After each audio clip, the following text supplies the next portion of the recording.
Welcome to the Life Science Success Podcast. My name is Don Davis, and I'm a consultant in life sciences.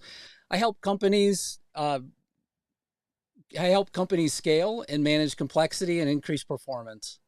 Today on the Life Science Success Podcast, I have Ross Jackson. Ross Jackson is literally the guy who wrote the book on patient recruitment on Facebook. So, welcome, Ross. Hi, Don. Thank you for having me here. Yeah, thanks so much. Can you tell the listeners just a little bit about yourself? Sure. So, as you say, I'm literally the man who wrote the book on patient recruitment for clinical trials using Facebook ads. That's what I have on my LinkedIn profile. Um, I live in Manchester in the northwest of England, which is where I am now. It's actually 10 o'clock in the evening here at the moment. Yeah, and I've been writing about patient recruitment. That's my forte is patient recruitment and retention, and giving sort of tips and advice on that since I started specializing in that several years ago. Well, thanks so much for joining me so late at night. I greatly appreciate it. I know that I try and keep these at 5 Eastern time on a weekly basis, and I appreciate your flexibility in joining me. So it's my understanding that your initial focus was actually not patient recruitment in your career. Is that correct? Yes, I started off doing digital marketing back in 1998. So that was before Google existed. So I was helping, I saw the internet and I thought, this will be useful to get involved in. So I was helping local businesses to promote themselves online by setting up websites. I actually started off building websites for local businesses. I wasn't particularly good at building the websites, but I had realized that someone would need to find them. So I was getting involved in search engine optimization in the early days. In those days, it wasn't Google, it was Alta Vista and things like that. But I made sure that all the sites I worked on were able to be found. um, One of my earliest clients was actually a doctor, private doctor's practice, which is where I did the very first patient recruitment job I did was back in 1998. Not for a trial, but it was a very similar type of thing. And then over the years, I developed more of a specialism in healthcare. And then several years ago, I got a job through an agency. I was been working freelance for myself for a long time.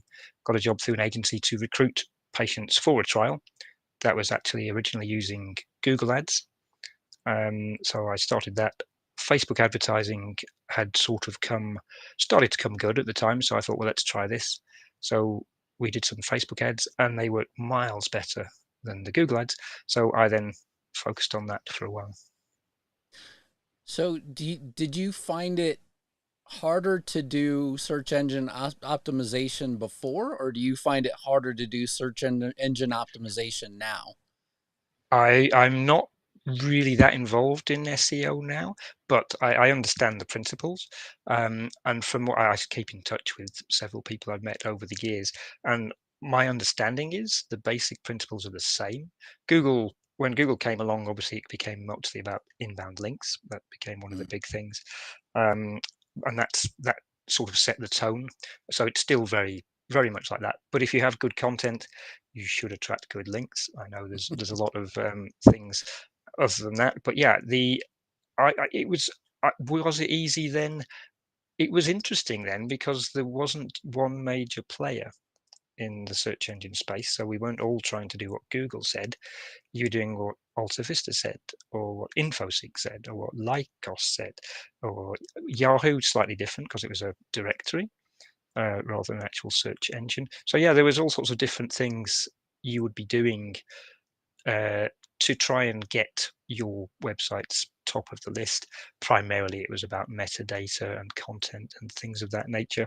So I don't know if it's any easier then or easier now, but it's the basic principles I would say remain the same.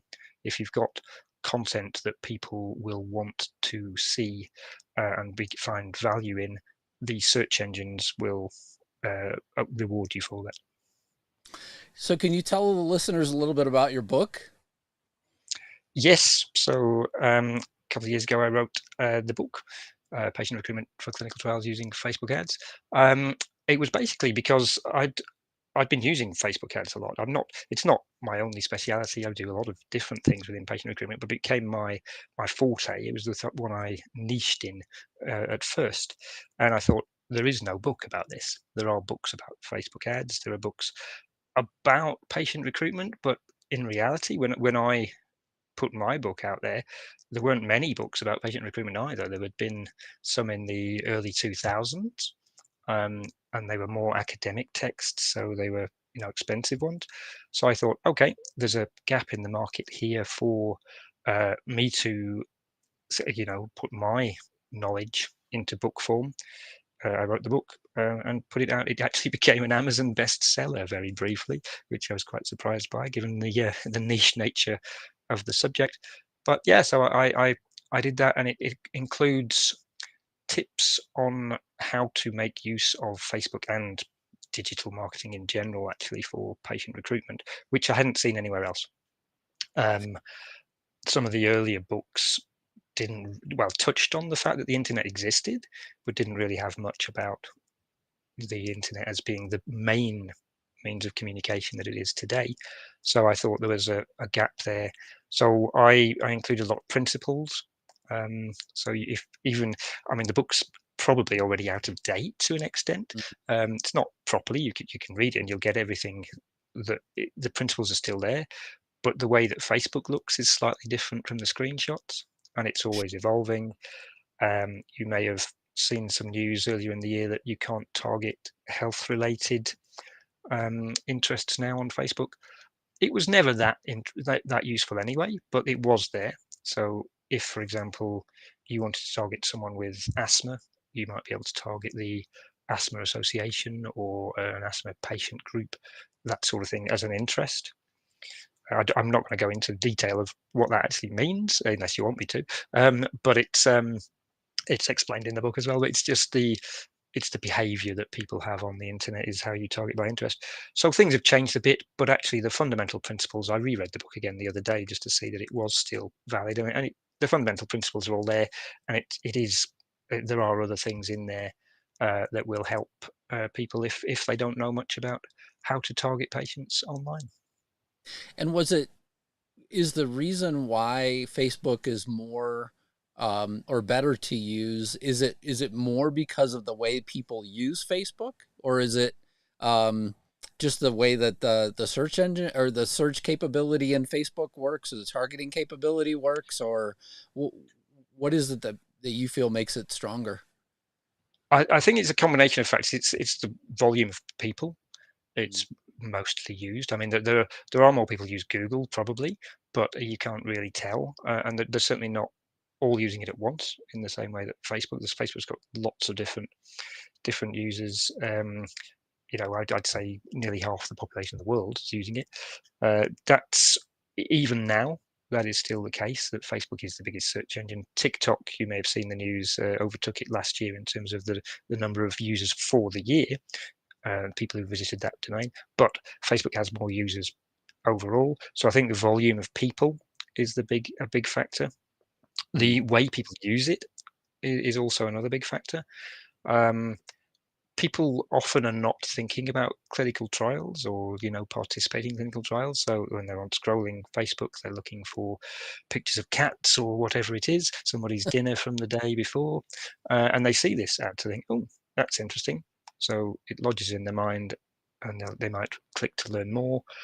The other great thing with Facebook is it's shareable.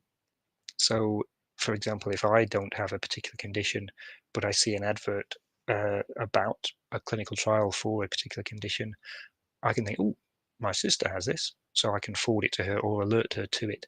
So it is a social medium in the sense that people do share things and they do tell other people about it. I would say one of the when you can comment on Facebook adverts, and one of the single most likely comments you'll get is someone writing someone else's name to alert them to the ad, so it then shows up in their feed as well.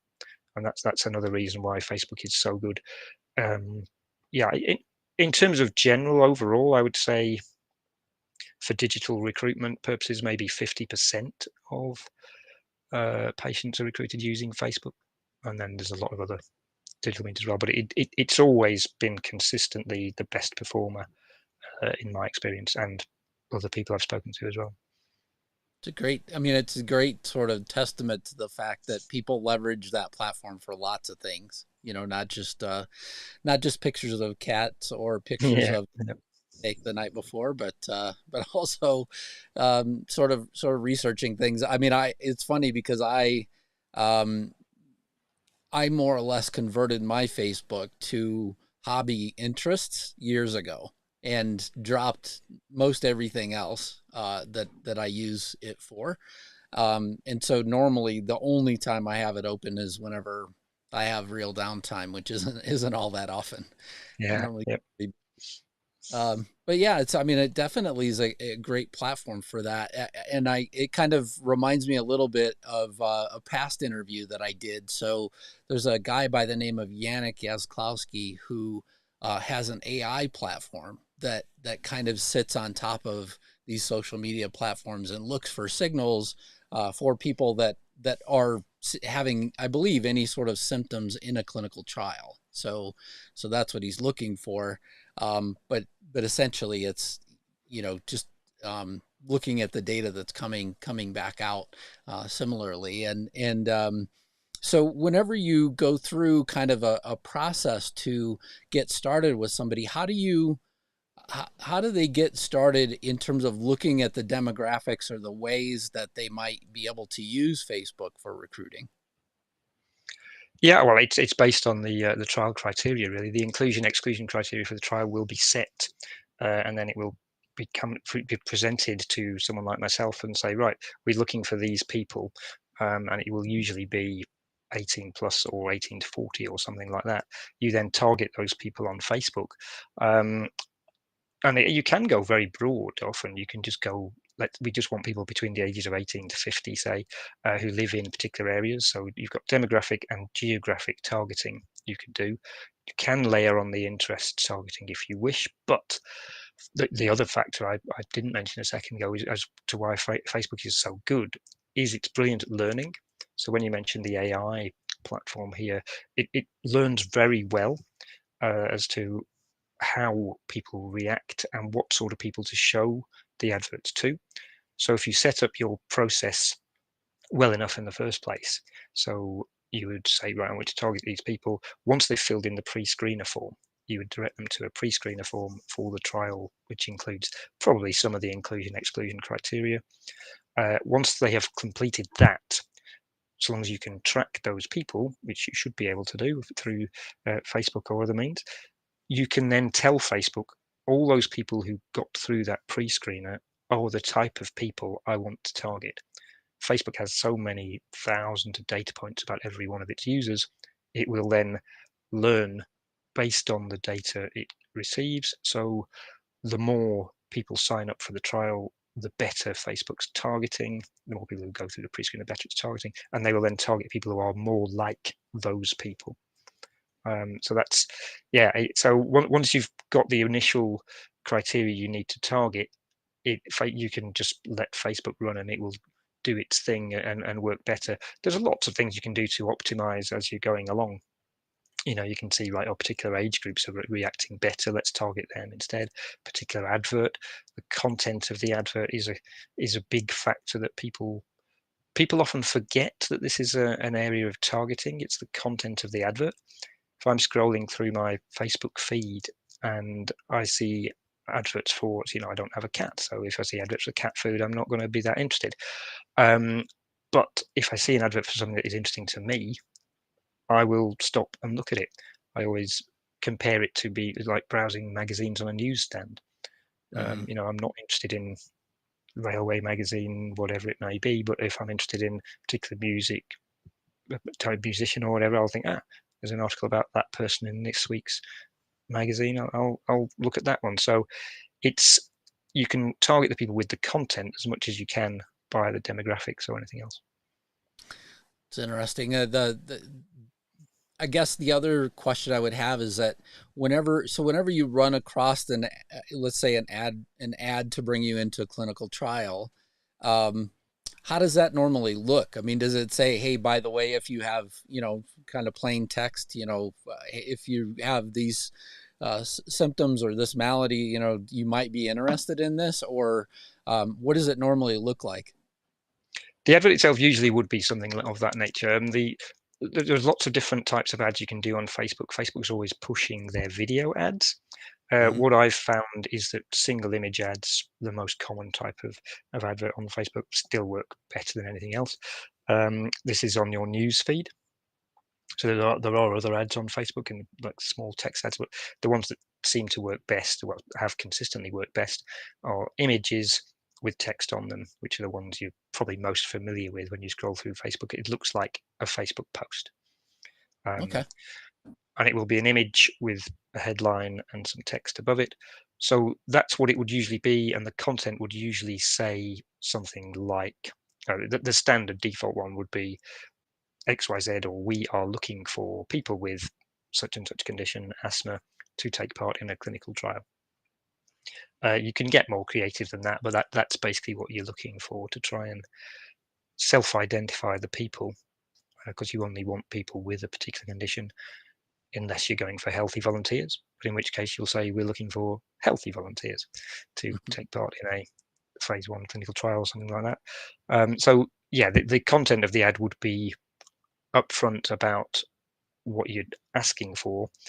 Two reasons for that, really. One, Facebook's own regulations. They want you to be pretty direct and specific, and they don't want you to direct someone to something that isn't what it says it is on the ad.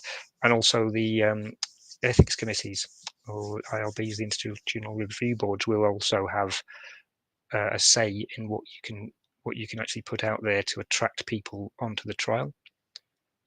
If it's an actual trial that you're actually promoting for, which mostly it would be, you'd have to have this ethics approval. So again, they want you to be upfront and direct about what you're saying. Sure.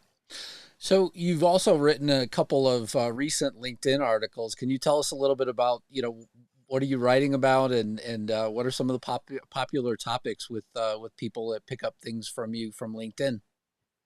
Sure. So yeah, I've been writing quite a while. I've been writing my own blog, and I've been putting stuff on LinkedIn. And then this year, I made a conscious effort to promote the LinkedIn articles a bit more. It's despite the fact I've got something of a speciality in Facebook, I spend more time on LinkedIn than anything else. In a professional capacity, that works much better for me. And I made a conscious effort to promote articles on there more this year. And I started the year with one that was very popular and attracted a lot of interest, talking about what are the most effective patient recruitment and retention strategies that you can use this year for actually getting patients onto trials. And it had a range of things included, digital advertising, Facebook advertising, but also it was about reaching out to healthcare professionals, utilizing patient advocacy groups, all sorts of different techniques for how you can put your message out there to get people into the trials, including grassroots outreach, all the different methods, and that attracted a lot of interest, a lot of comments, which it's been very interesting to see what people are saying and lots of different viewpoints. Um, there's been a big buzz phrase over the last couple of years. I mean, it's been around for a while, but certainly more so the last couple of years, about decentralized trials. Sure. Um, and that is, for me, it's one of the things that is a key factor in helping people to get onto trials, is giving them the choice of how they do it, how they actually participate. Is we're trying to make them. I'm certainly trying to make the activity of patient recruitment more consumer led, rather than treatment led. My latest LinkedIn post actually is about that. I put that on earlier today, which is about um, patient recruitment and retention should be viewed as a marketing activity, not a clinical one. So I believe that I've seen it. It's when clinicians are devising methods for recruiting patients onto trial, it's based on, well, we want to get them to fulfill these criteria. We've got all these endpoints we need to hit. We've got all this data we need to gather. So that's what we need to do. Forgetting the fact that it's actually people who are taking part in the trial, Mhm. and to reach out to the people, there has to be something they have to answer the question, what's in it for me? At the same time, they have to realize, they have to know that there is not such a burden on them Sure. to take part, which unfortunately, when you're measuring data, you don't necessarily see what this burden could be. I've worked on trials where, there's been 3 or 4 visits to a research site before you even get onto the trial, and it's just incredible to think that people putting themselves through these, you are putting people off from the outset. So the decentralization idea, I think, if you can get people to not have to attend a site, you Mm. automatically uh, can keep more people on the trial, and also you can reach a wider audience. When we're targeting, whether it's Facebook or anything, um, you, you're targeting people who can travel to a research site. Now that sort of limits it to 30 miles, 40 miles, 50 miles maybe around where the site is, whether it's a hospital or a university. But if you can have some sort of decentralization where, for example, uh, the local doctor, a local doctor's surgery, is able to administer the trial on behalf of the principal investigator, they could be 1,000 miles away. So you can automatically increase the reach for who can participate. Also, it makes it easier for the person not to have to travel. There's lots of ideas with home visits, wearable technology. People often focus on the technology when they talk about decentralized, but I think it's as much about patient choice as it is about technology. So all these things are what I've been writing about, how to make it what we call patient centric, which is probably a bit of a cliche, but people have been talking about that for so long, and not really putting it into practice. Whereas the technology and the will now exists to try and do this. So the articles I've written this year, they're on LinkedIn, primarily about those sort of things. I also did a prediction for what might be the most effective strategies 10 years from now, written as though it was 2032 already, and looking back at the ways that people could recruit patients onto trials using things like the metaverse or whatever other technology is going to come into play by then. I'm also hoping in my prediction that more doctors, more healthcare professionals will be inclined to put patients forward for trials. And one of the methods for doing this is by the sharing of the health records. Um, I see no reason why you shouldn't be allowed to, if you are a patient, have people sharing the record. Obviously, it's got to be choice and there's got to be privacy factors involved. But if people want to and they're interested in clinical trials through education, hopefully people will learn that that's a good idea. Then yeah, this could be where we're heading in 10 years, and I'm very much hoping we are. Definitely could be a challenge getting people to share, um, data as well, just in terms of, um, just what people think about sharing data. It's funny because there are certain elements of my data where I've told people, look, as of today, I don't really care about this element of my data. One example could be how I use my telephone, my smartphone. Today, I don't Yep. really care about that, but who knows what 10 years in the future could be. And then if companies are using that to target certain things and, drive certain things my way, because of that, it, could become, kind of a challenge on the opposite end. But there's so much good I feel like that could come from, especially decentralized trials. And then in addition to that, having the ability to have, if you don't need a patient to travel to a site for some reason, um, then wouldn't it be great to have them do stuff, at home? And I don't know that it's necessarily through technology or whatever, but I mean, to me, it's almost like, the more that we can do this and open it up, the better, because then it sort of overcomes some of the challenges as well with regards to diversifying trials, too. And it just seems like there's a real opportunity there. No, I definitely agree. It opens up to different communities, opens up to different people. There are all sorts of different solutions. I think technology is one that people have been focusing on a lot, but a more old school approach is having nurse visits into a home. You can do that. I know it's resource intensive, but you can arrange these things. Um, there's also a step prior to that where the design of the trial could be made easier and less burdensome? Is it actually necessary to have all these data points? Do you actually really need all this data? I know it's been talked about quite a lot recently that some trial protocols are simply copied and pasted from previous ones in a similar therapy area. Um, when you think, well, actually, do they need to be?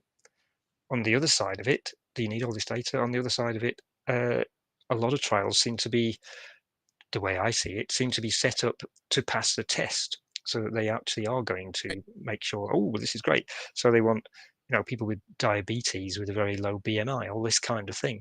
And it's almost limiting the number of people this treatment would be useful for anyway. Hmm. So I think ideally what we'd have is treatments that are universally useful for as many people as possible with a particular condition. Um, and I know you need to gather lots of data for that, but do you need to gather so much data that the burden on the patient attending the trial is too restrictive?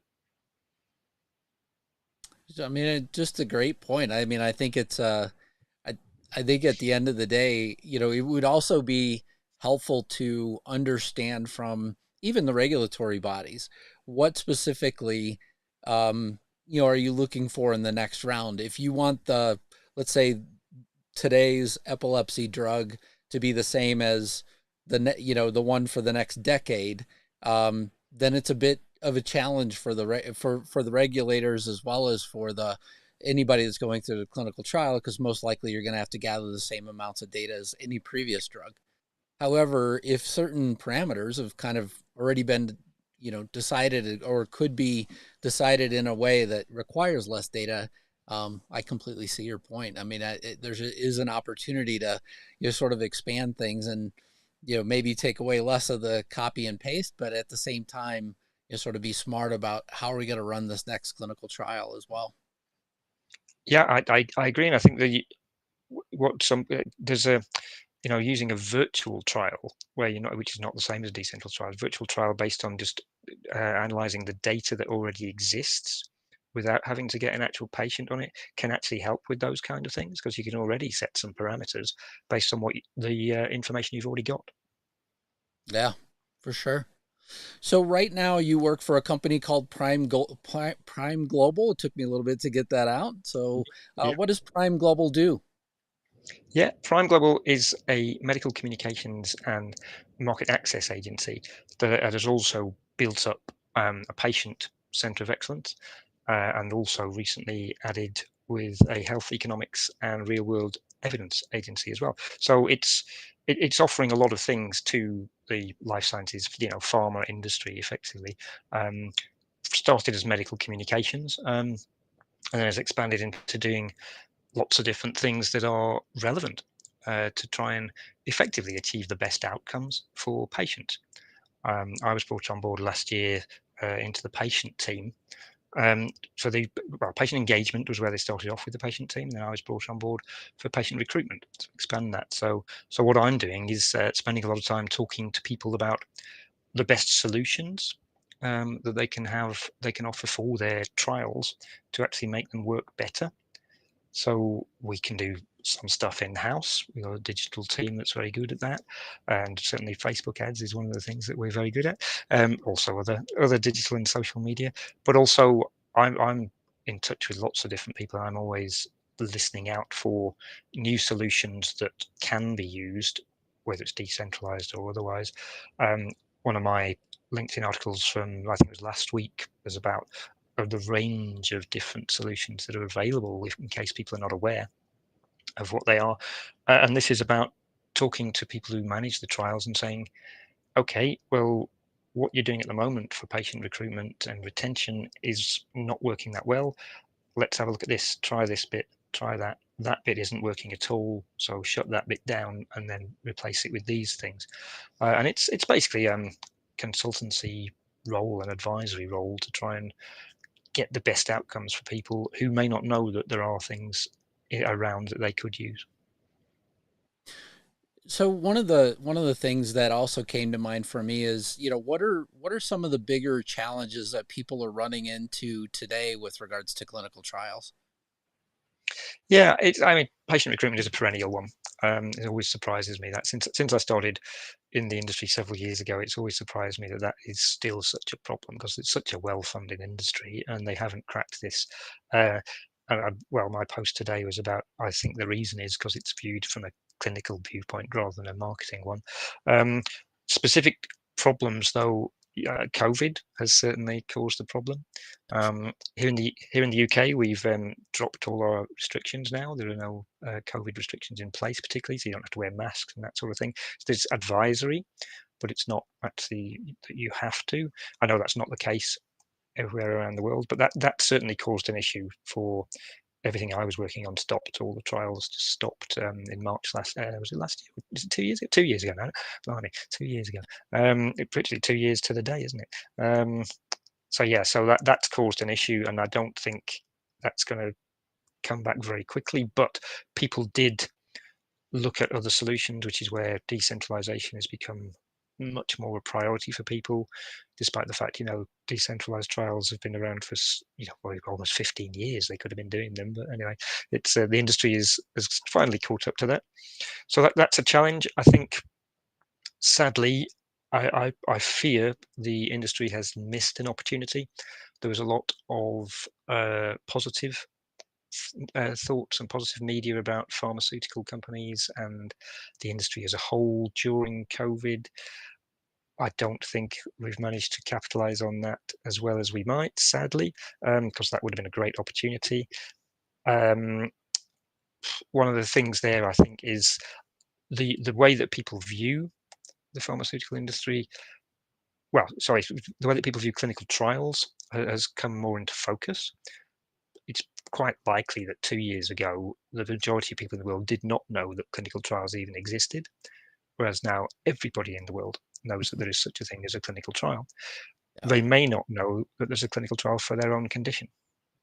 That's one of Mm. the issues that we always have. So everyone's aware that there was a clinical trial for COVID, etc., and there have been, but they may not know that, well, I've got asthma, so maybe there's not a clinical trial for me. They may not make that step.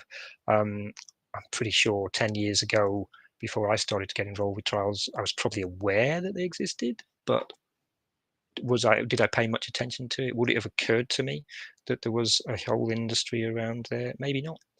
And I think the industry has had that opportunity, but I fear it may have blown it. Unfortunately, we could have done a lot better job um, to encourage people. But on the other side of that, some of the challenges there, yeah, I think we can overcome those challenges. Better education, better operations for trials is one that needs to happen. So people are more concerned now about going into research sites. Would you want to go into a hospital to have a clinical trial administered when you know that there's a COVID ward at the end of the corridor? Mm. You might think twice about doing that. So yeah, I think there are challenges there that do need to be overcome. Yeah, and I guess in terms of longer term challenges, do you think the challenges will stay the same, or do you think they'll shift over time?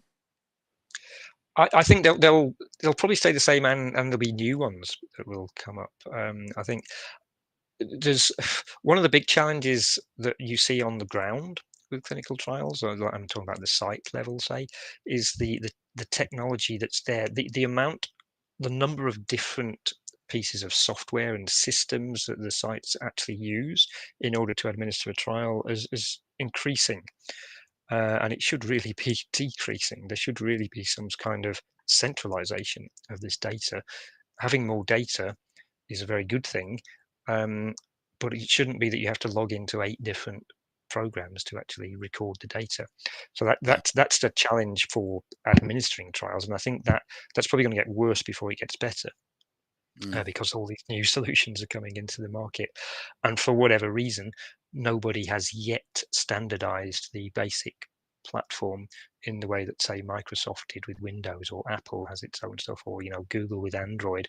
I know that was there was all sorts of different systems and platforms in the mobile phone industry, the cell phone industry over the years, and they've kind of coalesced into just two now. But well, perhaps just more than two. I still use a BlackBerry, but it's on Android. So it's the money that went into that and the tech solutions that came in were able to actually change things to make it easier for everybody. That needs to come into pharma, which is pretty much behind the rest of the well-funded industries as far as I can see. Other long-term problems for clinical trials, again, I think the reputation is going to go back downhill a bit and people don't trust. But there's a lot of good people in the industry, and I think there's no reason why we shouldn't be able to have clinical trials as a care option become quite normal over the next, let's say, 10 years. Uh, I wish that I hope that does happen. It isn't there. It's nowhere near there at the moment, but I would like to see it. The problem is getting doctors to know that there is a clinical trial and then put their patients forward is not going to go away. They're time restricted. They're going to have less time in the future. So it's a balance of what they can spend the time on. Is a clinical trial top of their mind? Probably not. Can we make it so? Maybe. Yeah, I know I've supported the idea as well of having artificial intelligence that helps to guide physicians. Um, I know there's a bit of resistance because there's a belief that artificial intelligence is just going to take over. But at the end of the day, having an empathetic physician or somebody that really understands your care pathway is something that I believe can't easily be replaced by automation. So this is where I kind of keep coming back to look, I mean, if there are 50 to 60 new drugs that get released every year, there's an opportunity that somebody could find a new drug that actually treats something for somebody a lot better if there's a computer on the other end thinking about that. And I would think the same thing with regards to clinical trials. There's just probably an opportunity that, hey, look, if we run out of options in the current environment, maybe there's another way to take this, and you go join a clinical trial that actually might benefit you in the end if you're a part of it. I definitely agree, and I think that would be great if that happened. And one of the bright things there is one of the things that is possibly going to happen, going to evolve anyway, is the fact that younger generations actually are much more familiar with using their smartphones and doing things online and doing things via apps. Probably has anyone under the age of 25 ever been into a bank, for example? That sort of thing. It's it. This is going to be a very different future, and people will be more used to having smart tech that tells them, artificial intelligence diagnosing them even, and people will be more familiar with that. People perhaps 40 and up, not so much, but I think there's always going to be room for the personal touch, the actual the bedside manner of the doctor, the doctor actually having that warmth and that relationship. It's going to last a long time, but younger people and people who are born today in 20 years' time, will they be that bothered about having a local doctor? I mean, I think I'm seeing some statistics that say that a lot of people under 20 don't even have a doctor that they're registered with. I know I've gone Um, gone down that pathway in the U.S. as well, where we have enough clinics in an area where you can walk in the door and get a physical, and you can walk in the door with a cold and get treated that way. And we certainly have gone down that pathway whenever family physicians or healthcare providers that we need just aren't as easily accessible.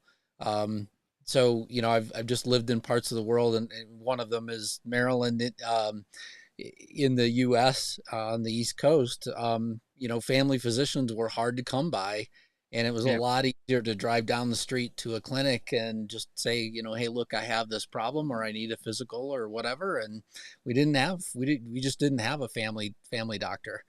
It was hard to answer that question though if you went into the hospital and all of a sudden they ask you, so who's your family doctor? It's like I don't really have one. So it's yeah. and the not having access to central health records again is an issue there. So I think if we can do that, there's a big move in the UK to try and get that, but it's been like that for 20 or 30 years. And perhaps maybe we're on the cusp of it, but yeah.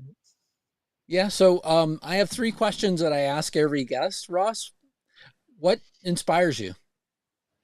Yeah, I was thinking about this, and I think it's the most of the things that inspire me to do with how people are, what people do. There's obvious things going on in Ukraine at the moment, and some of the reactions that people have been quite inspirational. I mean, it's not just that in my own industry, the industry we're in. The inspirational people who get out of bed every day to try and make other people's lives better without much reward for themselves. You just think, wow, this is incredible. These people are inspiring. Try and do this to help other people, and whether it's from their own background experience has led them to it. It doesn't matter. What they're actually doing is inspirational. I also thought, Paul McCartney is going to be headlining the Glastonbury Festival this year, and he's 80 years old when he's going to be doing it. Now that's pretty inspirational as well to be doing that at the age of 80. So yeah, what the things that people do are what inspire me.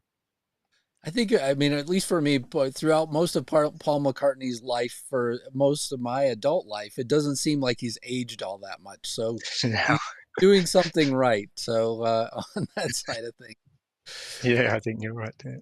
what concerns you?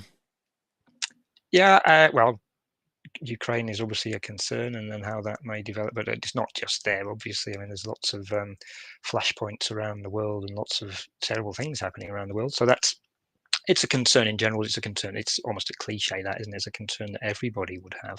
Um, I am concerned about where our industry is going. The fact that we have perhaps not taken advantage of the goodwill that was generated maybe a year ago and 18 months ago, perhaps with the vaccine development. So I'm concerned about that. Um, yeah, I suppose I'm concerned about the economic effects of things now. It must be happening in the US. In the UK, we've got a big cost of living crisis now with everything's rising, the oil prices, gas prices, people's energy in the home was it 200% price rises, all sorts of things going on. And now it's going to get even worse. So that is a major concern that there is a knock-on effect for our industry as well, because when people can't heat their home or eat well, there's a generational effect of bad health. So, Yeah. Yeah, I certainly as well care about the how things might turn out, for the world. I really sympathize though with those poor people in Ukraine and everything that's going on there, and I'm glad, at least from a NATO response standpoint, that they have responded the way that they have. And if it causes some immediate suffering for me, I'm sure it's nowhere near what oh they're no, going through no, in that country. So yeah, I just I think all of us sit and kind of wonder what could possibly happen, if we were to fast forward 6 months from now. What are things going to look like then, and what happens with this crisis? So, I certainly hope that things turn out better than they currently are, and that there's little economic impact, going forward. But I don't have a crystal ball either. well, What? no, and there was a worst possible outcome, isn't there? That we're all hoping is Oh, sure. nowhere near what happens Right. here. So. Yeah. And Ross, what excites you? Yeah, again, now what excites me, I was thinking about this as well. I was like, what does excite me? So yeah, I think there's things in general that excite me that are also connected to the stuff that's going on in the industry as well. I think things like the metaverse do excite me to an extent from the digital background. Perhaps this is where that comes in. I'm not talking about Facebook's idea of the metaverse. I'm talking about the in general, and I think it at the same time it's horrifying and exciting because you can use anything for good or bad, but I think there are lots of great opportunities with that sort of technology. So the way technology has just increased and increased, and the pace of change is accelerating as more things happen, and Moore's law, all those things happen. So those things are exciting, those things that are possibly on the horizon. I think in healthcare, there's a lot of great stuff being done. Um, individualized treatments, even all the stuff that people have been talking about for a long time is almost there now. I think Hmm. the stuff that's going on with the nuclear fusion, you think, wow, that could be very interesting if they can actually get that working. Again, it's always been, I think they always say it's about 10 years away or something like that, and it's still about 10 years away. Um, but yeah, all those technological advances are exciting. What else excites me? Sometimes I'm excited just to get out of bed in the morning and think, yeah, great, it's a nice day, sunny day. It's exciting to Yeah. um, be in the world. I think it's a good thing to be. Yeah, it's definitely a great time. I mean, especially in life sciences. I mean, I'm excited by all the technology too that we have. I mean, from artificial intelligence. What's funny is that so if you rewind the clock more than 10 years ago in my career, I remember people saying this word that I couldn't say, and I kept asking them, and then they would break it down, and then they would say, well, just call it a MAB, monoclonal antibody. And so I constantly would try and, like, talk about this technology that Mhm. was coming, for healthcare. And lo and behold, here we are in the midst of COVID, and all of a sudden they start saying, well, hey, look, we can actually pump your body filled with antibodies without having to go through, the process of being vaccinated. You could get a dose of antibodies a different way. And here's the technology. And it just was amazing to me to kind of see move from that part of, here's a concept, here's something that I know I saw and heard about in a lab. I heard, plenty of discussions about papers and other things, and then here it Mhm. is. And so, in part, be in part, because of great work that you and, the different teams that you work with that are doing, clinical trials, brought that to life, right? I mean, otherwise it wouldn't have been able to be put into a patient. So thank you I for. think that is very exciting. I mean, I can't claim any credit for that, but yes, it is very exciting. I think one of the things that you also that also highlights is the collaboration within Yeah. the industry that really probably wasn't there to the same extent before COVID, which now it's opened the door to that, Mm, which is good. So there's a lot more siloing previously. I think now people are open to the idea of collaboration because the outcomes are better for everybody. So I think that's another exciting change, an exciting development. absolutely. So, Ross, before we go, the one thing I like to also ask everybody is, how can they get in touch with you? If somebody really wanted to get in touch with you after the show, what's the best way for them to get in touch with you? Yeah, I'm on LinkedIn. I keep my LinkedIn URL as Ross Jackson Marketing because I believe that what I specialize in is a marketing discipline. So I'm on LinkedIn there. I've got my own website, rossjackson.co.uk, or I'm ross.jackson at primeglobalpeople.com, or ross@rossjackson.co.uk. So there's all sorts of ways you can get in touch with me. LinkedIn's possibly the easiest because it's you can find me there and direct message, or it's got my emails on and things like that. Perfect. Well, Ross Jackson, thank you so much for being a guest on the Life Science Success Podcast. I really appreciate you being here. Thank you very much, John. I've enjoyed it. Thanks. Thanks so much.